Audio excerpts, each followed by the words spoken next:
Machine learning और deep learning, हाँ, ये दो शब्द आजकल टेक्नोलॉजी की दुनिया में खूब सुनने को मिल रहे हैं, खासकर अगर कोई डेटा साइंस या आईटी में करियर देख रहा है। बिल्कुल।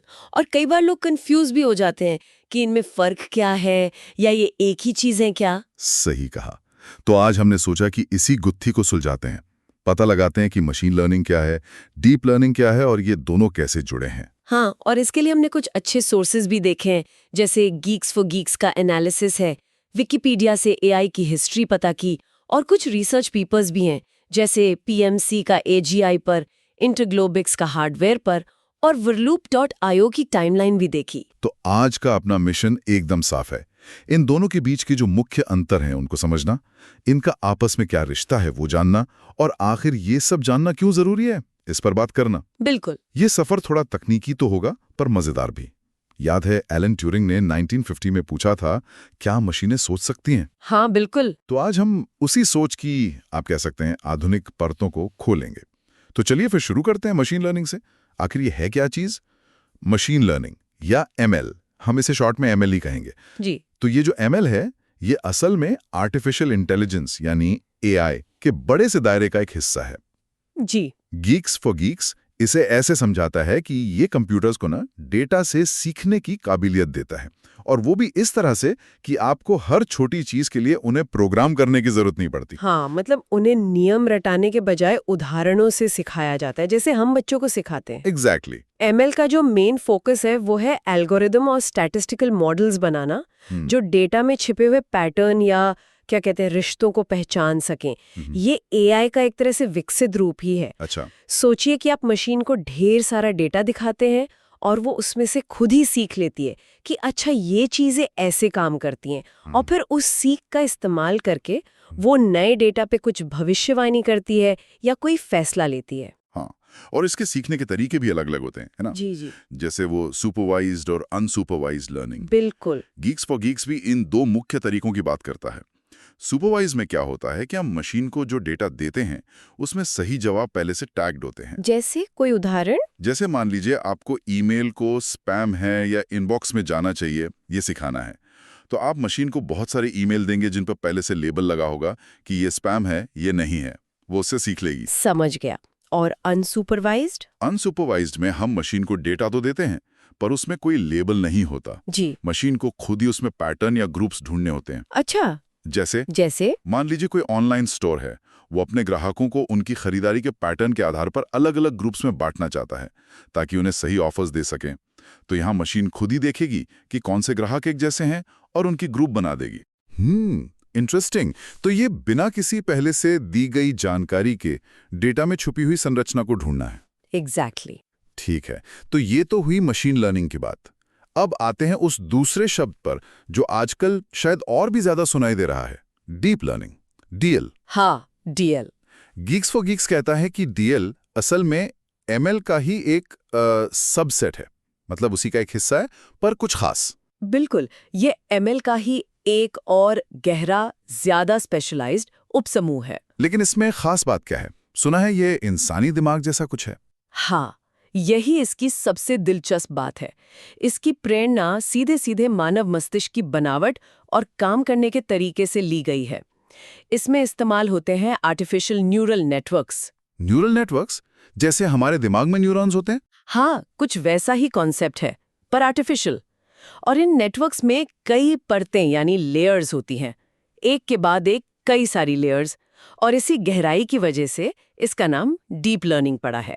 अच्छा, तो ये डीप मतलब लेयर्स की गहराई। ओके। और यही जो मल्टी लेयर स्ट्रक्चर है ना, यही डीएल को वो ताकत देता है जिससे वो डेटा में बहुत ही जटिल, बहुत बारीक पैटर्न और रिश्तों को पकड़ पाता है जिन्हें शायद सामान्य एमएल ना पकड़ पाए। मतलब ये ज्यादा कॉम्प्लेक्स चीजें समझ सकता है। हाँ बिल्कुल। पारंपरिक एमएल तरीके जहां थोड़े सरल पैटर्न पहचान पाते हैं, वहीं डीएल की ये गहरी परतें डेटा को कई लेवल पर प्रोसेस करती हैं और उसकी एक गहरी समझ बनाती हैं। इसीलिए आप देखेंगे कि कंप्यूटर विजन मतलब तस्वीरें और वीडियो समझना। हाँ, तस्वीरें, वीडियो समझना, फिर नेचुरल लैंग्वेज प्रोसेसिंग, यानी NLP। NLP जैसे चैटबॉट्स वगैरह। हाँ, इंसानी भाषा को समझना, उसे प्रोसेस करना या भाषा बनाना भी। और स्पीच रिकग्निशन यानी आवाज पहचानना, इन सब मुश्किल कामों में DL ने कमाल का काम किया है।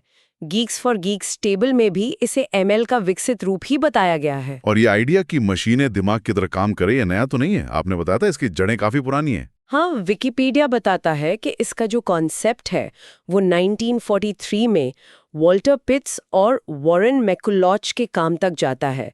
उन्होंने पहली बार आर्टिफिशियल न्यूरॉन का एक मैथमेटिकल मॉडल बनाया था। 1943 में, मतलब वर्ल्ड वॉर 2 के टाइम? जी हाँ, ये आज के न्यूरल नेटवर्क्स का बिल्कुल शुरुआती बेसिक आइडिया था। बेशक उस वक्त के कंप्यूटर्स इतने शक्तिशाली नहीं थे कि इसे प्रैक्टिकली लागू कर पाते, पर वो कहते हैं ना, नींव वहीं पड़ गई थी। ये तो कमाल है। वैसे एआई का सपना तो शायद और भी पुराना है। मैंने विकिपीडिया पर पढ़ा था कि पुरानी ग्रीक कहानियों में तालोस का जिक्र है। हाँ, तालोस, वो कांसे का बना विशाल रक्षक जो अपने आप काम करता था। और वो मध्ययुगीन कहानियों का गोलेम, जिसे मिट्टी से बनाते थे। हाँ, गोलेम भी।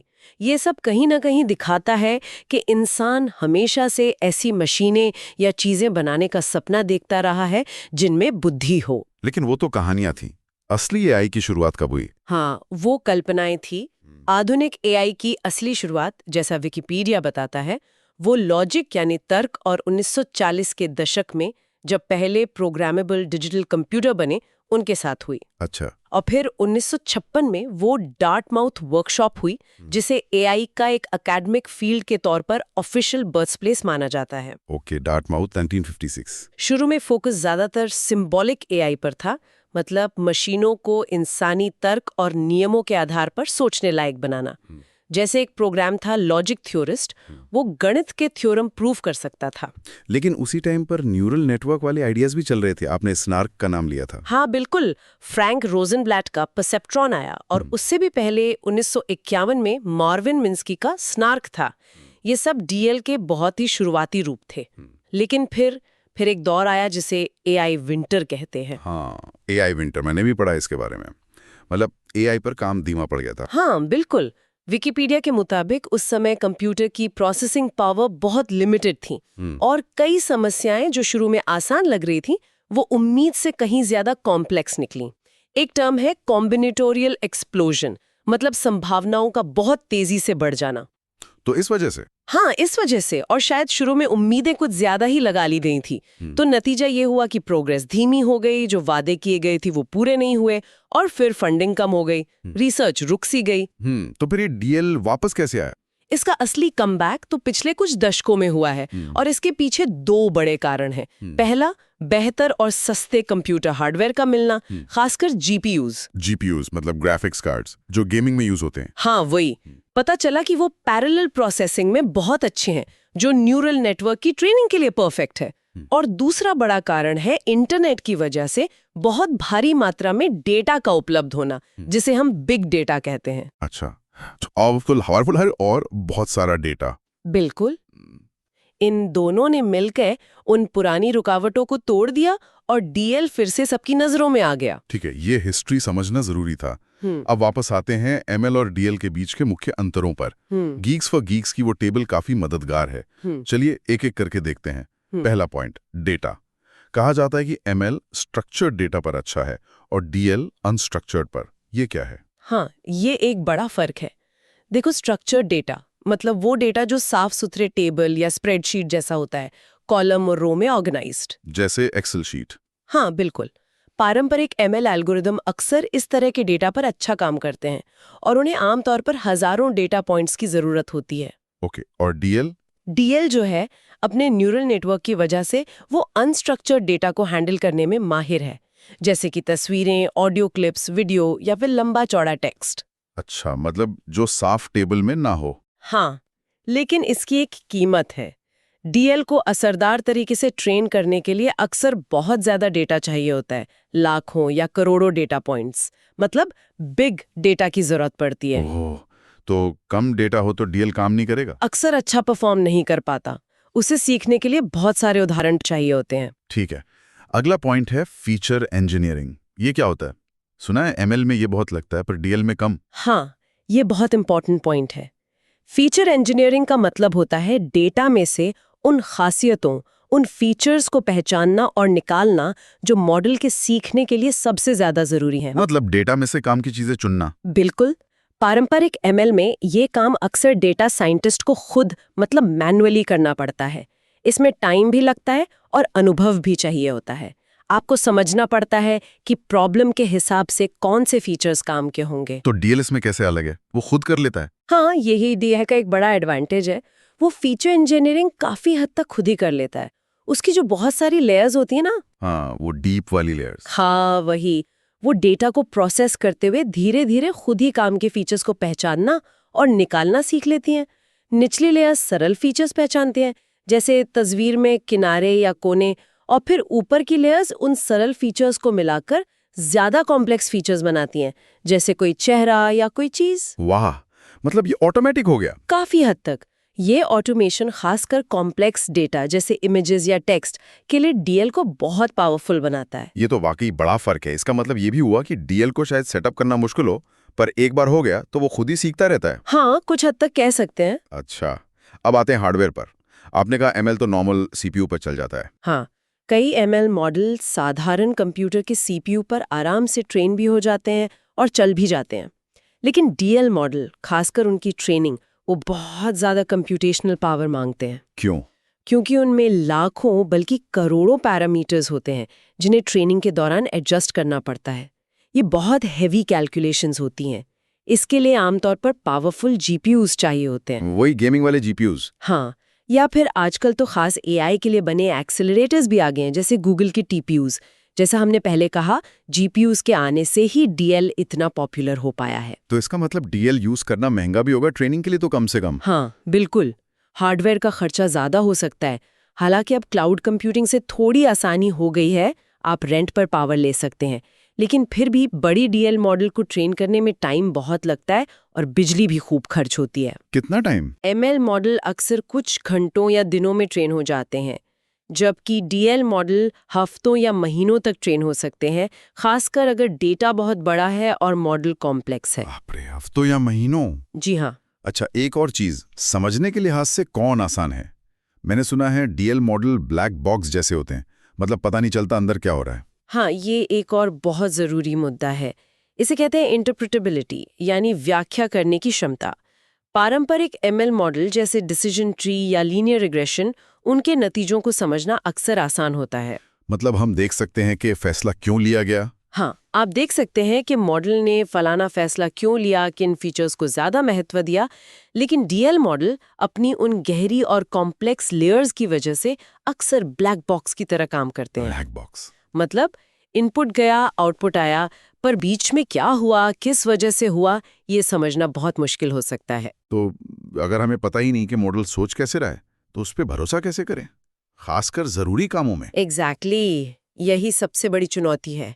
सोचिए, मेडिकल डायग्नोसिस में या सेल्फ ड्राइविंग कारों में, अगर डॉक्टर को ये ना पता चले कि एआई ने किसी बीमारी का पता क्यों लगाया या कार ने अचानक ब्रेक क्यों मारा, तो उसे पूरी तरह अपनाना मुश्किल होगा ना। हाँ, बात तो सही है। इसी प्रॉब्लम को सॉल्व करने के लिए अब एक पूरी फील्ड डेवलप हो रही है, एक्सप्लेनेबल एआई यानी एक्सएआई, जिसका जिक्र पीएमसी के एजीआई वाले लेख में भी है। एक्सएआई का मकसद है इन ब्लैक बॉक्स मॉडल्स को ज्यादा ट्रांसपेरेंट, ज्यादा समझने लायक बनाना। ये तो बहुत जरूरी काम है। अच्छा, अब अगर हम इनके इस्तेमाल की बात करें, एप्लीकेशंस की, तो कहाँ एमएल फिट बैठता है और कहाँ डीएल? मोटे तौर पर अगर देखें तो एमएल उन कामों के लिए अच्छा है जहां डेटा ज्यादातर स्ट्रक्चर्ड है और पैटर्न उतने ज्यादा कॉम्प्लेक्स नहीं है, जैसे रिग्रेशन। रिग्रेशन मतलब? जैसे घर की कीमत का अंदाजा लगाना, या क्लासिफिकेशन, जैसे वो स्पैम ईमेल वाला उदाहरण? हाँ, स्पैम फिल्टर, या क्लस्टरिंग, जैसे वो ग्राहक वाला उदाहरण दिया था। ये सब क्लासिक एमएल के काम है। ठीक है। और डीएल कहाँ चमकता है? डीएल वहां कमाल करता है जहां डेटा अनस्ट्रक्चर्ड है और पैटर्न बहुत बारीक और कॉम्प्लेक्स हैं, जैसे इमेज और वीडियो को पहचानना, नेचुरल लैंग्वेज प्रोसेसिंग, चैटबॉट, भाषा का अनुवाद, सेंटिमेंट एनालिसिस, स्पीच रिकग्निशन, जैसे सिरी या अलेक्सा आपकी बात समझते हैं, और कॉम्प्लेक्स ऑटोमेटेड सिस्टम्स जैसे सेल्फ ड्राइविंग कारों के कुछ हिस्से। गीक्स फॉर गीक्स में कुछ खास तरह के डीएल आर्किटेक्चर का भी जिक्र था, CNN, RNN, LSTM, transformer, GANs, ये क्या है, जल्दी से बता सकती हैं? हाँ, ये डीएल के अंदर ही खास तरह के न्यूरल नेटवर्क डिजाइन्स हैं जो अलग-अलग कामों के लिए बने हैं। जैसे CNNs यानी कॉन्वोल्यूशनल न्यूरल नेटवर्क्स, ये इमेज पहचानने में बेस्ट माने जाते हैं। अच्छा, इमेज के लिए CNN। हाँ, फिर RNNs यानी रिकरेंट न्यूरल नेटवर्क्स और उनके एक उन्नत रूप LSTMs, ये सीक्वेंस वाले डेटा के लिए अच्छे हैं, जैसे टेक्स्ट या टाइम सीरीज डेटा, क्योंकि ये पिछली जानकारी को याद रख सकते हैं। टेक्स्ट के लिए RNNs, LSTM। हाँ, और आजकल जो सबसे ज्यादा चर्चा में है वो है ट्रांसफॉर्मर्स। GPT और BERT जैसे जो बड़े भाषा मॉडल हैं वो इसी पर बेस्ड हैं। ये NLP में क्रांति ले आए हैं। ट्रांसफॉर्मर्स? हाँ, नाम तो सुना है। और एक और है GANs, यानी जनरेटिव एडवर्सरियल नेटवर्क्स। ये बड़े मजेदार हैं। ये नया डेटा बनाना सीखते हैं, जैसे असली जैसी दिखने वाली नकली तस्वीरें या म्यूजिक बनाना। अरे वाह, नकली तस्वीरें! जी हाँ, ये सब DL के ही अलग-अलग फ्लेवर हैं, समझ लीजिए। कमाल है। और आखिरी सवाल, इस तुलना में एक्यूरेसी कौन ज्यादा सटीक नतीजे देता है? देखिए, ये थोड़ा ट्रिकी है। सामान्य तौर पर यह कहा जाता है कि अगर आपके पास बहुत सारा डेटा है और कंप्यूटिंग पावर भी है, तो कॉम्प्लेक्स प्रॉब्लम्स के लिए DL अक्सर पारंपरिक ML से ज्यादा एक्यूरेसी दे सकता है। अच्छा, लेकिन अगर प्रॉब्लम सिंपल है या डेटा कम है, तो हो सकता है ML ही ज्यादा प्रैक्टिकल और असरदार साबित हो। ऐसा नहीं है कि DL हमेशा बेहतर है, ये प्रॉब्लम पर डिपेंड करता है। समझ गया। तो ये ML बनाम DL नहीं, बल्कि ML और DL है। बिल्कुल। तो ये तो होगा इनके मुख्य अंतर। लेकिन अब इन्हें बड़ी तस्वीर में देखते हैं। मतलब AI का जो भविष्य है, उसमें इनका क्या रोल है? आपने AGI का जिक्र किया था। हाँ, आर्टिफिशियल जनरल इंटेलिजेंस, PMC का जो AGI पर लेख है वो बताता है कि ML और DL ये दोनों ही उस बड़े लक्ष्य की तरफ बढ़ने के कदम हैं। AGI का मतलब है ऐसी AI बनाना जो कोई भी दिमागी काम सीख और कर सके जो एक इंसान कर सकता है। मतलब इंसानों जैसी इंटेलिजेंस। हाँ, जनरल इंटेलिजेंस। ये उस नैरो AI से अलग है जो हम आजकल देखते हैं। नैरो AI वो होती है जो सिर्फ एक खास काम में माहिर होती है, जैसे शतरंज खेलना या चेहरा पहचानना। AGI का लक्ष्य बहुत बड़ा है। उस PMC लेख में स्ट्रॉन्ग AI और ASI का भी जिक्र था, वो क्या है? हाँ, उनके टेबल 1 में ये फर्क समझाया गया है। नैरो AI तो हो गई स्पेसिफिक टास्क वाली, AGI हो गई इंसानों जैसी जनरल इंटेलिजेंस वाली। स्ट्रॉन्ग AI काल्पनिक AI है जिसमें असली चेतना, कॉन्शियसनेस और आत्म जागरूकता, सेल्फ अवेयरनेस हो। चेतना मतलब वो खुद के होने को महसूस करे। हाँ, ये अभी सिर्फ फिलॉसफी और साइंस फिक्शन की बात है ज्यादातर।